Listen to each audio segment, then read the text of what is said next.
السلام عليكم، عاملين ايه؟ يا رب تكونوا باحسن حال من قناه روب شانل. طبعا انتوا لو قلبتوا كده في التايم لاين على الفيسبوك هتلاقوا الصور دي بتطلع لكم بشكل كبير جدا. ايه الحكايه بقى، وايه حكايه الصور دي، وايه حكايه البنت اللي عاملين عليها ضجه بطريقه كبيره دي رهف الشامي، دي بلوجر. زي ما انتوا عارفين كده البلوجر والناس ديت ناس كده ايه، كلها حياتها كلها ايه، ترندات ومشاكل وحاجات كده. فايه القصة بقى عشان الناس اللي مش عارفة؟ عايزة اقول لكم ان القصة ان الشاب اللي معاها ده راجل متجوز وعنده ولد، وديت صاحبة مراته، يعني فاهمين؟ دي صاحبة مراته.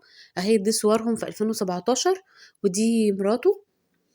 الفكرة اني خطفت جوزها، يعني فاهمين؟ يعني فاهمين الحوار ده؟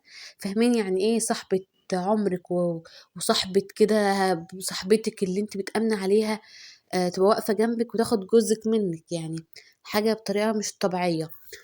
طبعا خدته وقالت كمان، كتبت كمان ان احنا كنا بنحب بعض بقالنا 10 سنين، وهو منفصل عن مراته بقاله بالظبط 5 شهور.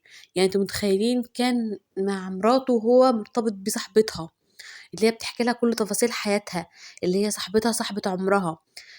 وبقى الفكرة بقى في الكلام كله ان هي كمان قالت له انك لازم تطلقها علشان نتخطب، لازم تطلقها علشان تتجوزني.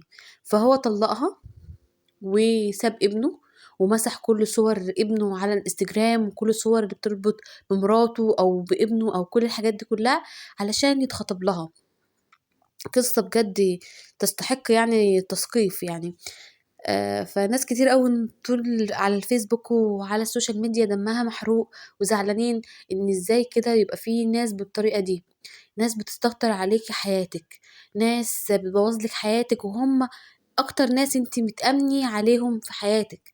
دول اكتر، دي صاحبتك. يعني عارفين ايه الصحبة؟ يعني الصحبة دي كانت معايا في فرحي، في تجهيزات فرحي، في ولادتي، في كل حاجة من الحاجات دي. بجد حسبنا الله ونعم الوكيل.